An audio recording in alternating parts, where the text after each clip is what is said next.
Welcome to the Susan Brender Show. It's all about you, featuring shows on health and wellness, the performing arts, politics, and people who inspire you to be your very best. And now, here's Susan Brender. I'm Susan Brender, and this is the Susan Brender Show.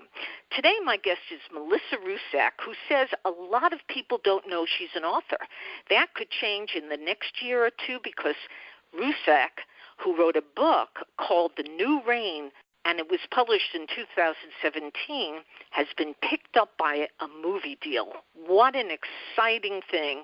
And the book, by the way, The New Reign, tells the story of Princess Nisha. Now, we're going to talk all about the book in just a second, but before I go to really the first question, I want to say that Ruscsak is so fortunate she could put down roots anywhere. She said when she was 28, she suffered the first of 3 strokes. She required a craniotomy, which involves a surgical opening into the skull. What an amazing thing that you had to go through, and what a sad thing that you were at such a young age suffering from this disability. But let's get to the bottom of what you're doing now, which is so much more interesting than talking about what happened before.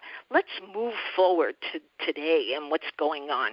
So my first question to you is, tell me, I want my audience to know from your mouth, not from my mouth, who is M.L.Ruscsak? Really, I'm just an average author trying to get her books out there, and a mother and a wife and just your average person. I'm just living the dream right now.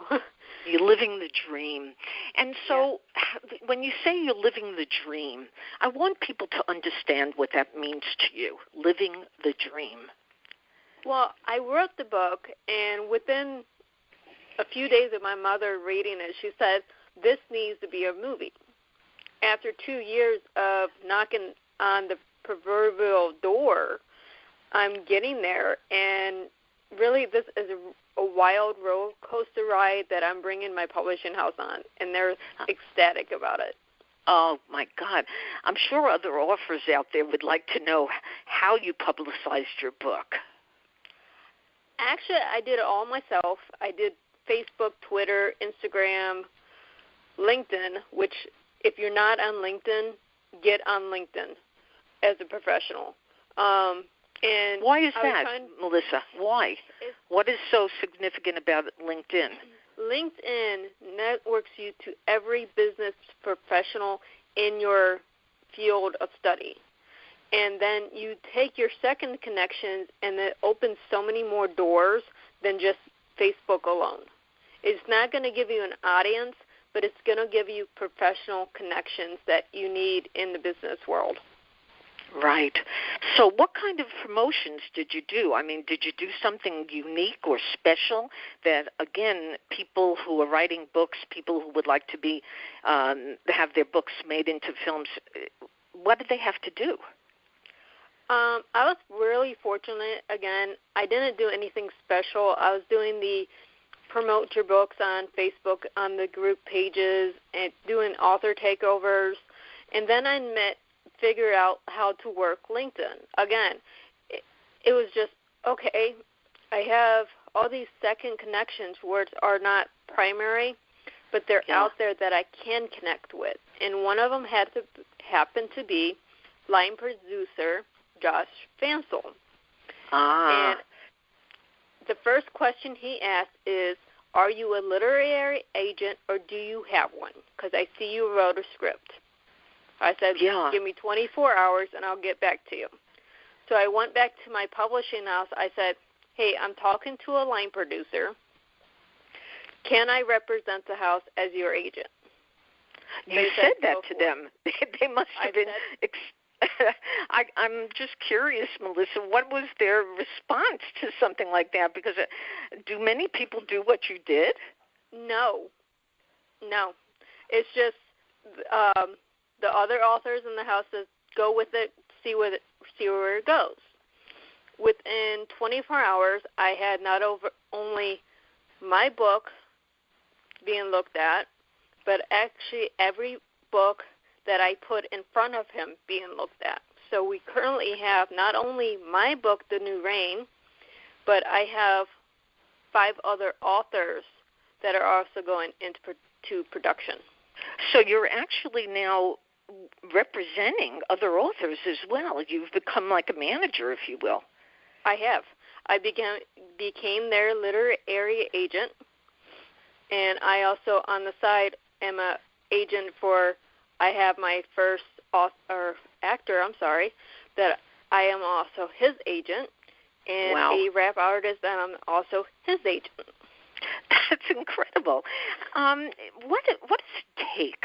You know, I'm listening to you, and I see and I hear that you've become super confident. When I first spoke to you, I know that you were talking all about your health and the issues that you were dealing with, which were really quite profound, quite difficult. And you had a daughter, and you had to deal with her. You were in a divorce, and you had to deal with that. And you married a man who really has given you a lot of inspiration. Has he been the person, and tell us about him a little bit, because he was a disabled veteran, right? He is a disabled veteran, and he's the one that has kicked me in the rear end and said, if you want something, go for it. Whoa. So, yeah. Special. He's a do not take no for an answer kind of guy. So he's been instilling that in me for the last 7 years, and I got me to where I'm at. So it's wonderful. That sounds fantastic. You know, I understand that you've written a script for the movie, too. Now, is writing a script different from writing a book? It's a lot harder, and for an author will understand this. You take a book that you spent a year writing, and then you cut it in half, take all the good parts out, and shrink it, and then it's able to be a script. So as you're doing that, are you imagining the movie? Are you kind of like thinking, okay, you could almost hear the music behind the movie. You could almost see the actors in it. Is that how you How felt? I work is, as I'm writing, I'm actually doing the concept art for the script that I'm writing. I have wrote my scripts. I have wrote the other scripts that are also from my publishing house going into movies. Wow. So now let's go back for a minute too, because I'd like to talk a little bit about your daughter. Did she actually help you do this? The movie stuff, she's really hands off on. She has done all my editing for my books. And again, if you read the first edition to the current edition, you'll see that there is still grammar errors and spelling, but as the series progresses, those get less and less, leading into the final book. Yeah. Now, I can't help but think about Harry Potter and the author of Harry Potter and how she started, which she was writing something in actually sitting in a coffee shop, and I guess she never imagined the extent to which she would be, her books would be popular and also be turned into movies. Was she an inspiration for you at all? She was, and I looked at her business plan. I do a lot of researching and how to do business plans and franchises and stuff like this. So I looked at what she did with Harry Potter, and I started working on that way for movies. Well, then I got the bright idea of Star Wars, which is another major franchise, and I started this movie series and the book series near the end of the story. So now the second book, is actually the middle of the story. Could you give us a little taste? Could you tell our audience just a little bit about the book and about your characters? I'm sure that they would love to know and follow up with actually purchasing the book, but give us a little sense of the story. Nisha is the main character of the New Reign. The story completely revolves around her, and she is a fairy princess. However, she's only 18, she's ready to be crowned queen of her own kingdom because her parents, who had been ruling 3 days after her birth, vanished. Because they vanished, her aunt in another country, another queen, raised her. Well, she's more concerned, any teenager going through big life changes once their parents there. So she's more concerned about where her parents went, what happened, and how to fix whatever the bad thing was that actually was the result of her parents not being there. I see. So is there a message in that you've wanted people or young people to understand? Is there some sort of message that you thought was very important, and people, and you mentioned teenagers, is this also a teenage book, or will adults really enjoy the film as well, the book and the film? It's really geared for 16 and on up. A lot of my readers are middle-aged, 40 up to 80. Really? Really. I have more adults reading my book than there are kids. But consciously, I didn't put a message in there. I just wanted something that was fun. You think that the books that are written today for teenagers and also the movies that they see are geared to fun, or are they geared to giving teenagers a message? I'll give you just a little sense of something that I saw recently, and I'm not going to mention names, but I saw a film that was dealing with all kinds of life situations about getting sort of revenge, if you will. Revenge. It had that theme of revenge. And it really turned me off because I said, what kind of movie shows people being killed and wanting to kill and giving an opportunity in one day to get people killed? You don't have any kind of violence in your book or in your movie, will you? There are some areas of violence, but it's not the revenge portion. It's more being protective. And there's only violence if the person is causing the violence first, and then the main character steps in and goes, no, you can't do this, and puts a stop to it. It's not a lot of violence for revenge, but as you go through the storyline itself, you find out not everything you read, not everything you see is actual truth. So I did it's been brought up that there is the message that not everything you see, not everything you hear is the truth.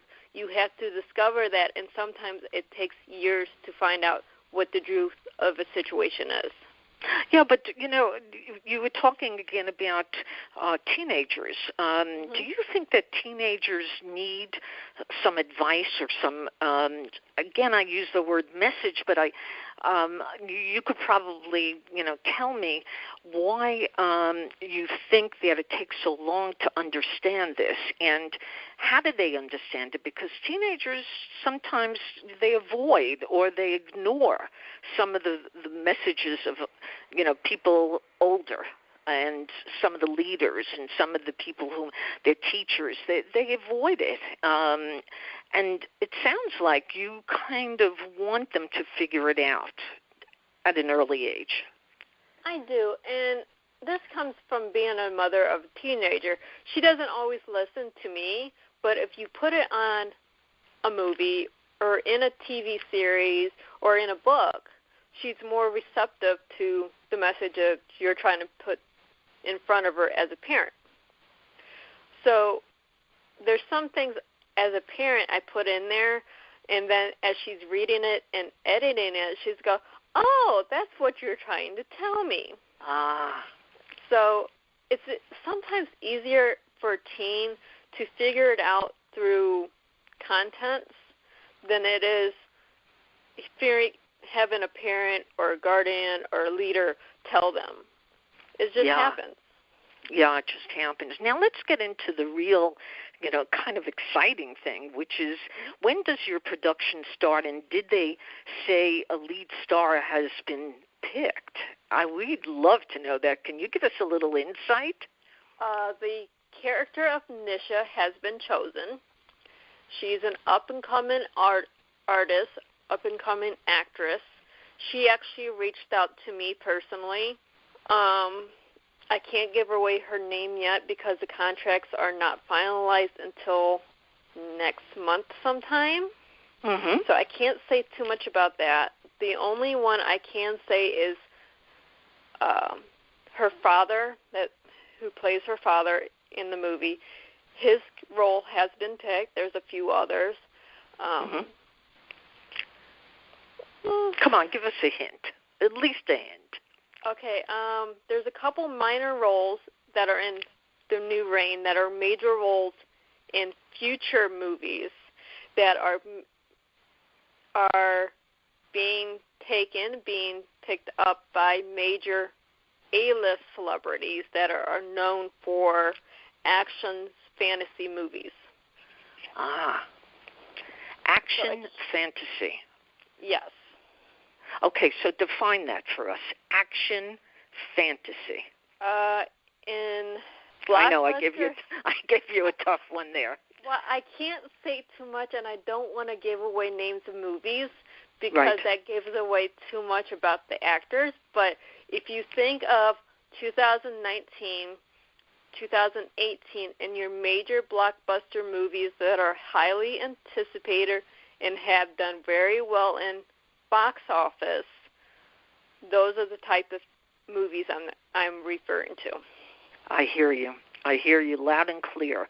And it would be really interesting if we could have a little contest on the Susan Brender Show, and when the movie comes out, people can, prior to that, people can guess who the stars will be. Wouldn't that be neat? That would be awesome. I actually have a Kickstarter starting today that has bids where you can have a role on the set with these celebrities. Wow. Okay, so how do people access that? There is a link. I'm trying to get the link brought up on my phone while we're talking. But if you go under Kickstarter and get Wild Dreams Publishing, it'll come up. Okay, it's called Wild Dreams Publishing. Yeah. Which gives people a chance to be part of the film. Wow. Mm-hmm. How exciting is that? It's really, you can put in to buy a copy of the script or there's 3 different things you can purchase, so. Okay. What's your goal with Kickstarter? Anyone that knows movies knows that there's legal things, contracts, and being an author and the scriptwriter, there's tons of legal stuff. So the funds are actually going toward the Wild Dreams Publishing legal stuff for the movies, as we already have actors and everything set up. But we have a goal of $10,000 just to help cover the cost of the next 5 movies. That's it, just $10,000. And have you received any money or backing for the movie up to now? The Kickstarter just went live right before I called in. Oh. So this is really new. It's not even publicized yet. So being here on the show, this is the announcement that it is live. Terrific. Absolutely terrific. So, again, I'm going to ask you how people can access the Kickstarter one more time. You mentioned a specific company. So, again, give our audience an understanding of how they get to Kickstarter and what they look for. Go to Kickstarter.com, search for Wild Dreams Books to Film. That's what the name of the project is. And you come right up, or you can search my name, M.L.Ruscsak, R-U-S-C-S-A-K, and it'll come up that way. You can also find it on my Facebook page, my author page, the Wild Dreams page. So we have all that on there and is really, really easy to access. Good. And what advice would you give other authors, and what lies in store for you next? Well, eventually I'm going to retire from all the movie stuff and just write books, but I don't see that happening for the next 5 to 10 years. But okay, that's a great goal. Why not? I mean, if your movies become successful, I think it would be wonderful, because I think you deserve a break, as they say. You know, a lot of people didn't understand how something, again, like Harry Potter would become so amazingly popular. But, you know, I'm just curious, have you ever spoken to anybody else who's sort of close to the Harry Potter authors? Actually, I've spoken to the directors and some of the behind-the-scenes people as well. And what advice did they give you? Keep doing what I'm doing, because it seems to be working. I have no idea what that means, but right. So, well, I guess what that means is that people are just going to be able to say your name, just like they say the name of, Harry Potter's author all the time. They're going to say M.L.Ruscsak. Oh, we love her. We love how she does all these films and her storyline, and we love her actors. And wouldn't that be fabulous for people to say that? Now, I'm going to throw something out to you just for a little chat, if you will, and that is, okay, so let's just say that you're super, super successful and millions of dollars kind of pour into your account, if you will. Would you start a foundation? Would you start any kind of philanthropy movement at all? I probably would. I love giving back to the author community, so I would probably come with a way to help kids get into becoming authors or improving writing or something along that line. I'm not sure how that would work, as that would take time to figure out how I would do it, but I would really love to help kids advance themselves through literature. Yes. What's missing in education today? Is there anything that you think, knowing that you have a daughter who's in school and you've seen a lot of other kids, and you kind of, you've become an author even though you had a lot of challenges. Is there something that you would like the educational system to have? Yes, I'd love them to go back to the curriculum that we had when we were in school 20 years ago. What they have in place right now is so watered down, it's so politicalized and so messed up that the kids are not learning what they need to not only grow but become entrepreneurs or do anything other than work at McDonald's. Didn't you work in one of these kinds of places as well? I did. I worked at McDonald's. I was very proud of the training I got, because it was able now, the training I got as a manager at McDonald's is helping me manage everything I'm doing in the literary world with the authors, the directors, and everyone I talk to on a daily basis. I'm so thankful for being able to have that experience, to know how to talk to anyone about anything. Yeah, but you also, as you say, it was a stepping stone to a lot of different things, and you really put a lot of time, a lot of effort, and a lot of care into your book, and now you're going to probably do the same thing for your movie.